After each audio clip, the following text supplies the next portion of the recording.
ஏசாயா தீர்க்கதரிசனம் எழுதின புஸ்தகம் 41ஆம் அதிகாரம் 15ஆம் வசனத்தை வாசிப்போம்.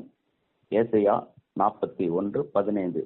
இதோ போரடிக்கிறதுக்கு நான் உன்னை புதிதும் கூர்மையுமான பற்களுள்ள யந்திரமாக்குகிறேன். நீ மலைகளை மிதித்து நொறுக்கி குன்றுகளை பதருக்கு ஒப்பிடுவாய். ஆமேன்.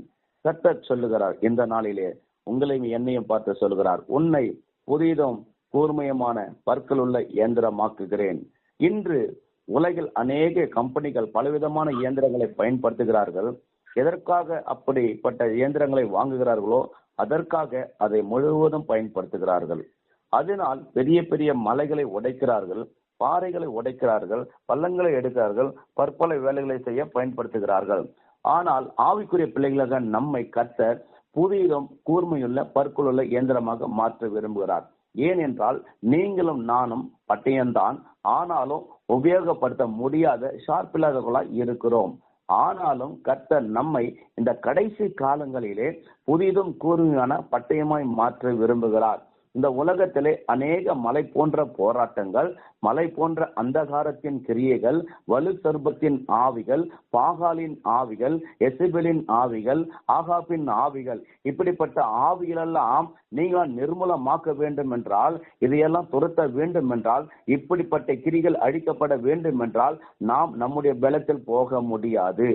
ஆனால் கர்த்தர் சொல்லுகிறார், நான் உன்னை புதிதும் கூர்மையுள்ள இயந்திரமாக்குகிறேன். எதற்காக? நீங்களும் நானும் போரடிப்பதற்காக. ஆகாப் ராஜா இஸ்ரவேல் ஜனங்களை பாவத்திற்கு நேராகவும் பாகாலுக்கு நேராகவும் அவர்களை பசுத்த பாதையிலிருந்து விலகி அசுத்தத்துக்கு நேராக ஜனங்களை வழி நடத்தினான். ஆகவே கர்த்தர் இப்படிப்பட்ட மலைகளையும் குன்றுகளை தகர்க்கும்படி ஒரு மனிதனை கர்த்தர் தெரிந்து கொள்ளுகிறார். அருமையானவர்களே, கர்த்தருக்குள் பிரியமானவர்களே, கர்த்தர் நம்மை தெரிந்து கொண்டதன் நோக்கம் என்ன, நம்மை கர்த்தர் அழைத்த நோக்கம் என்ன என்பதை நாம் நன்கு அறிந்து செயல்பட வேண்டிய காலத்துக்குள்ளாக வந்துட்டு இருக்கிறோம். இது மிகவும் அவசியமா இருக்கிறது.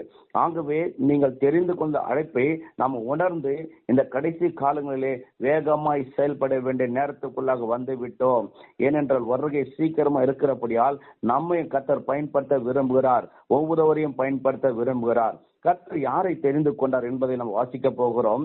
2 ராஜாக்களின் புஸ்தகம் 9ஆம் அதிகாரம் 4-10 வசனங்களை வாசிக்கிறேன்.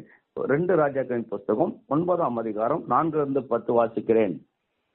அப்படியே தீர்க்கதரிசியின் ஊழியக்காரனாகிய அந்த வாலிபன் கிலியாத்தில் உள்ள ராமேத்திற்கு போனான். அவன் உட்பிரவேசித்த போது சேனாபதிகள் அங்கே உட்கார்ந்திருந்தார்கள். அப்போது அவன், சேனாபதியே, உமக்கு சொல்ல வேண்டிய ஒரு வார்த்தை உண்டு என்றான். அதற்கு யெகூ, எங்கள் எல்லாருக்குள்ளும் யாருக்கு என்று கேட்டதற்கு அவன், சேனாபதியே, உமக்குத்தான் என்றான். அவன் எழுந்து அறை வீட்டுக்குள் பிரவேசித்தான். அவன் அந்த தைலத்தை அவன் தலையின் மேல் வார்த்து அவனை நோக்கி, இஸ்ரவேலின் தேவனாகிய கர்த்தர் சொல்லுகிறது என்னவென்றால், உன்னை கர்த்தருடைய ஜனமாக இஸ்ரவேல் ராஜாவாக அபிஷேகம் பண்ணினேன். அல்லேலூயா. இங்கே யெகூவை கர்த்தர் தெரிந்து கொள்ளுகிறார். அவனுடைய பொசிஷன் என்ன?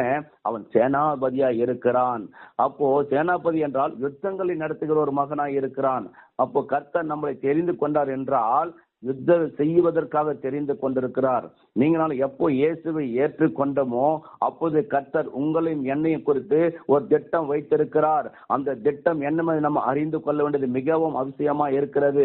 கிறிஸ்தவ வாழ்க்கை என்பது ஏதோ வந்து போவது அல்ல, கைத்தட்டி பாடுபாடி போவது அல்ல. கர்த்தர் பயன்படுத்தாமல் விட்டுவிட்டார் என்றால் நமக்கும் நம்ம குடும்பத்துக்கும் ஒன்றுமே இருக்காது. ஆனால் கர்த்தர் பயன்படுத்த பாத்திரம் என்று அறிந்து, தேவனுடைய திட்டத்தை அறிந்து, அவருடைய நோக்கத்தை அறிந்து செயல்பட வேண்டியவர்கள் தான் நீங்களான விசுவாசிகள். விசுவாசிகள் எல்லாம் விசுவாசிகள் இருக்கக்கூடாது. விசுவாசிகள் சீஷர்களை மாற வேண்டும் என்று அப்போஸ்தலர் சொல்லியிருக்கிறது. சீஷர்கள் கூடினார்கள், ஆனால் 6ஆம் அதிகாரத்திலே அவர்கள் எல்லாருமே சீஷர்களாய் மாறினார்கள். அதே போல எல்லாம் தேவ ஊழியத்தை செய்வர்களாய் மாறினார்கள். ஆகவே நீங்கள் நானும் இயேசுவை ஏற்று எப்போ கொண்டோமோ அப்போது கர்த்தர் உங்களை என்ன பயன்படுத்த வேண்டும். பயன்படுத்தவில்லை என்றால் இப்போது நம்மை அர்ப்பணிப்போம். கர்த்தாவே, என்னையும் ஒப்புக் கொடுக்கிறேன், என் குடும்பத்தை ஊழியத்தை ஒப்புக் கொடுக்கிறேன், நீர் என்னை எடுத்து பயன்படுத்த சொல்ல சொல்லும் போது கர்த்தர் பயன்படுத்துவார். இங்கே பார்க்கிறோம், அந்த சேனாபதியாக யெகூவை கர்த்தர் பயன்படுத்த விரும்புகிறார். ஆகவே இந்த தேசத்தில் உள்ள எல்லா காரியங்களையும் கர்த்தர் பார்த்து சீர்தூக்கி பார்த்து அதை சுத்திகரிக்க ஒரு மனிதனை தேடிக் கொண்டிருக்கிறார். இந்த காலவெளியிலே இதை கேட்டுக் கொண்டிருக்கிற அருமையான தேவ பிள்ளையே, நம்மளையும் கர்த்தர் சுத்திகரிக்க அழைத்துக் கொண்டிருக்கிறார். இனி இந்த காலத்திலே பாவத்தோடு வாழ்ந்து கொண்டு இருக்கக்கூடாது, உலகத்தோடு ஒர்க்க போயிருக்கிறாரு. அப்படிப்பட்டவர்களை நீங்கள் சுத்திகரிக்க வேண்டும் என்பதற்காக கர்த்தர் எந்த நாள் பரிசுத்தாவியை நம்மோடு கூட பேசிக் கொண்டிருக்கிறார். அங்கே சொல்லுகிறார், உன்னை கர்த்தருடைய ஜனமாக இஸ்ரவேல் ராஜாவாக அபிஷேகம் பண்ணினேன். நான் என் ஊழியக்காரராகிய தீர்க்கதரிசியின் இரத்த பழியையும் கர்த்தருடைய சகல ஊழியக்காரின் இரத்த பழியையும் யெசபேலின் கையிலே வாங்கும்படி நீ உன் ஆண்டவனாகிய ஆகாபின் குடும்பத்தை அழித்துவிட கடவாய். இங்க பாருங்க, கர்த்தர் என்ன ஒரு காரியத்தை வைத்துக் கொண்டிருக்கிறார்.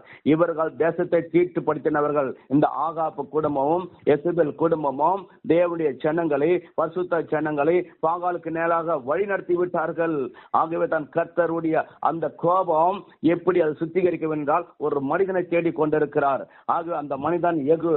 ஆகாபின் குடும்பம் எல்லாம் அழியும்படிக்கு நான் ஆகாபுக்கு சுவரில் நீர் ஒரு நாய் முதலாக இராதபடிக்கு இஸ்ரவேலிலே அவனுடையவர்கள் அடைப்பட்டவனையும் விடுபட்டவனையும் கருவறுத்து ஆகாபின் குடும்பத்தை நோபாத்தின் குமாரராகிய யெரொபெயாமின் குடும்பத்துக்கும் அகியாவின் குடும்பத்துக்கும் பாஷான் குடும்பத்துக்கும் சரியாக்குவேன்.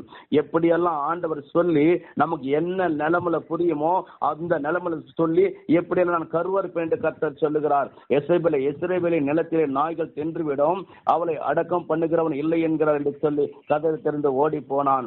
எனக்கு பிரியமானவர்களே, இந்த காலை வேளையிலே நீங்கள் நானும் இதை அறிந்து கொள்ள வேண்டும். கர்த்தர் ஒரு காரியத்தை செய்ய விரும்புகிறார். இயேசுடைய வருகை மிகவும் சமீபமா இருக்கிறபடியால் இது சுத்திகரிக்கப்பட வேண்டும். சுத்திகரிக்கப்பட நாட்களுக்காக நம்ம வந்து விட்டோம். ஆகவே நம்ம குடும்பத்தில் அப்படிப்பட்ட ஆகாப்பின் காரியங்கள் இருக்கிறதா, ஊழியங்களில் இருக்கிறதா, சபைகளில் இருக்கிறதா என்பதை நாம் ஆராய்ந்து பார்க்க வேண்டும். அப்படி இருக்கும் என்றால் கர்த்தர் இந்த நாளே உங்களை என்னை அழைத்திருக்கிறார். எதற்காக? அந்த பாகால் பலிபீடங்களை தகர்ப்பதற்காக.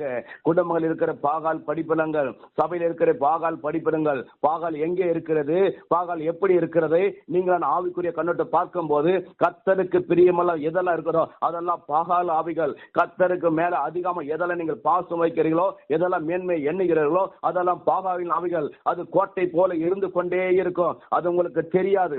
ஆகவே தன் கர்த்தர் ஆவிக்குரிய கண்களை நீங்கள் நானும் பார்த்து அப்படிப்பட்ட கோட்டைகளை, அப்படிப்பட்ட பாகால் கூட தகர்க்க வேண்டிய நேரத்துக்குள்ளாக வந்திருக்கிறோம் அறிந்து கொள்ள வேண்டும். அதற்காக தாம் தெரிந்து கொண்டிருக்கிறார், அதற்காக தாம் முன்கொண்டிருக்கிறார். இன்னும் இந்த காலம் இனி செல்லாது என்று கர்த்தர் சொல்லுகிறார். இருள் சூழ்ந்த இந்த உலகத்திலே உங்களை என்ன கர்த்தர் அழைத்திருக்கிறார். ஒரு சேனாதிபதி அழைத்திருக்கிறார். சேனாபதி என்பவன் யுத்தங்களை செய்கிறவனாய் இருக்கிறான். ஆகவே நீங்கள் நானும் யுத்தம் செய்கிறார் புருஷர்களாய் இருக்கிறோம். அல்லேலூயா. ஆகவே தான் கர்த்தர் நம்மளை சுத்திகரிக்க நம்மை கொண்டு பெரிய காரியங்களை செய்ய விரும்புகிறார். அல்லேலூயா. இங்கே பார்க்கிற ஆகாபின் குடும்பத்தை எப்படி அழிக்க வேண்டும் கர்த்தர் சொல்லுகிறார். எதற்காக அழிக்கிறார்? நான் என் ஊழியக்காரர்கள் தீர்க்கதரிசியின் இரத்த பழியையும் கர்த்தருடைய சகல ஊழியக்காரர் இரத்த பழியும் யெசபேல் கையில வாங்கும்படி நீ உன் ஆண்டவனை ஆகாபின் குடும்பத்தை அழித்து விட கடவாய். எவ்வளவு வைராக்கியமா கர்த்தர் பேசுறாரு பாருங்க. இந்த ஜனங்களை எகிப்திலிருந்து புறப்பட பண்ணி அற்புதங்களை பண்ண அந்த ஜனங்களை கண்ட ஜனங்களை இப்போது ஆகாப் குடும்பமான தவறான வழியில் நடத்தி கொண்டிருக்கிறது. அப்போ இப்படிப்பட்ட தாறுமாறாய் நடத்துகிற ஆவிகள், தவறான வழியில் நடத்துகிற ஆவிகள் எங்கே இருக்கிறது என்று பார்த்து நீங்கள் அறிந்து கொண்டு அந்த ஆவிகளை இந்த நாளிலே ஓட்ட வேண்டும், விரட்ட வேண்டும். எது பலிப்படமா இருக்குதோ இந்த நாளில் தகர்க்க வேண்டும். அதற்காக தான் கர்த்தர் நம்ம அபிஷேகம் பண்ணியிருக்கிறார். அப்படிப்பட்ட கோட்டைகள், சாத்தானுடைய கோட்டைகள், பாகாலின் கோட்டைகள், அசுரத்தின் கோட்டைகள் நம்முடைய சபையில குடும்பங்களில் இருக்குமானால், ஊழியங்களில் இருக்குமானால் இந்த நாளிலே நீங்கள் நான் எழும்பி அதை நிர்மூலமாக்க வேண்டிய காலத்துக்குள்ளாக வந்திருக்கிறோம். அகத்தான் கர்த்தர் நம்ம அபிஷேகம் பண்ணுகிறார். இரண்டாவதாக இன்னொரு காரியத்தை நம்ம பார்க்கும்போது 2 ராஜாக்களின் புஸ்தகம் அதே 9ஆம் அதிகாரம் 16 - 26 வசனங்களை வாசிப்போம். ஆனா 2 வசனங்களை வாசிக்கிறேன், பிறகு நீங்க வீட்டில் நான் 21, 22 வசனங்களை வாசிக்கிறேன். அப்போது யோராம் ரதத்தை ஆயத்தப்படுத்தி என்றான். அவனுடைய ரதத்தை ஆயத்தப்படுத்தின பிறந்து இஸ்ரவேலின் ராஜாவாகிய யோராமும் யூதாவின் ராஜாவாக அகசியாவும் அவனவன் தன் ரதத்தில் ஏறி யெகூவுக்கு நேராக புறப்பட்டு இஸ்ரவேலின் ஆபத்தின் நிலத்தில் அவனுக்கு எதிர்பட்டார்கள். யோராம் யெகூவை கண்டவுடனே, யெகூவே சமாதானமா என்றான். அதற்கு யெகூ, உன் தாயாகிய யெசபேலின் வேசித்தனங்களும் அவருடைய பில்லி சூனியங்களும் எத்தனை ஏராளமாய் இருக்கையில் சமாதானம் ஏது? தேவனுடைய பிள்ளைகளே, இன்னைக்கு சமாதானம் இல்லை. தேவ பிள்ளைகளுடைய குடும்பங்கள் ஏன் இல்லை என்றால் இப்படிப்பட்ட காரியங்கள் இருக்கிறதா? வேசித்தனம் அங்கு சொல்லுகிறது, உன் தாயாக இயேசுவின் வேசித்தனங்களும் அவருடைய பில்லி சூனியங்கள். இதனால தான் குடும்பங்களிலே, சபைகளிலே சமாதானம் இல்லாமல் இருக்கிறது. ஆகவே இது எதை குறிக்கிறது? தேவனை விட்டு வழி விலகி போகிற ஒரு காரியம். தேவனுக்கு விரோதமாய் செய்கிற பாவங்கள் இந்த உலகத்தோடு நீங்க ஒத்து போகும்போது தேவன் வேதனைப்படுவார். உங்களுக்குள்ள இருக்கிற பரிசுத்த ஆவியானவர் துக்கப்பட்டு கொண்டிருப்பார். அவர் எந்த ஒரு காரியத்தையும் செய்ய முடியாது. ஆகவே தான் அப்படிப்பட்ட பில்லி சூனியங்கள், அப்படிப்பட்ட வேசித்தனங்கள் நம்ம சபைக்குள்ள குடும்பங்களில் இருக்கக்கூடாது. தேவனை துக்கப்படுத்துகிற காரியங்கள், தேவனை வேதனைப்பட்ட காரியங்கள் நமக்குள்ள இருக்கக்கூடாது, நம்ம சபைகளை இருக்கக்கூடாது. அது எங்கெல்லாம் இருக்கிறதோ அது எல்லாம் நீங்க என்ன பண்ணாத, அகற்ற வேண்டிய காலம். அப்படிப்பட்ட ஆவிகள், நாள் பார்க்கிறவர்கள், குறிக்க இருக்கிறவர்கள், ஜோசியம் பார்க்கிறவர்கள், இது எல்லாம் கர்த்தர் அருவருக்கிறார். இப்படிப்பட்ட காரியங்கள் நம்முடைய தேவனுடைய பிள்ளைகள் குடும்பங்களிலே, சபையில காணப்படக்கூடாது. தேவ ஆவியானவரே உங்களை நடத்த வேண்டும், உங்க பிள்ளைகளை நடத்த வேண்டும், உங்க ஊழியத்தை நடத்த வேண்டும், உங்கள் குடும்பங்களை நடத்த வேண்டும். ஆகவே தான் வைராக்கியமாய் கர்த்தர் எழும்பிக் கொண்டிருக்கிறார். ஏனென்றால் நம் ஆராதிக்கிற தேவன், நாம் தொழுதுக்குள்ள தேவன், அவர் பரிசுத்தம் உள்ள தெய்வம். ஆகவே தான் பரிசுத்தத்தை விரும்புகிறார். இப்படிப்பட்ட ஆவிகள் இருக்கக்கூடாது. அப்படி இருக்குமானால் கர்த்தர் உங்களை கொண்டும் என்னை கொண்டு அழிக்க விரும்புகிறார். ஹல்லேலூயா.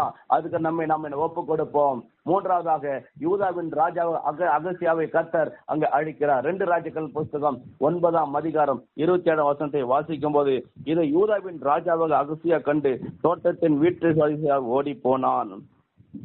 தொடர்ந்து அவனையும் ரதத்திலே வெட்டி போடுங்கள் என்றான். அவர்கள் இப்லேயாம் கிட்ட இருக்கிற கூர்மலை மேல் ஏறுகிற வழியிலே அப்படி செய்தார்கள். அல்லேலூயா. பாருங்க, கர்த்தர் அவனையும் விட்டு வைக்கல.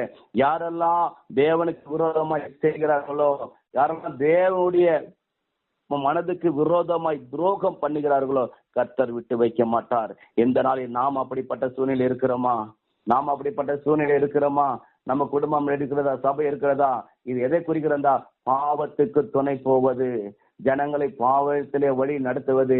இப்படிப்பட்ட ஆவிகளை நாம் துரத்த வேண்டும். ஒத்து போகிற வாழ்க்கை கிறிஸ்தவ வாழ்க்கை அல்ல.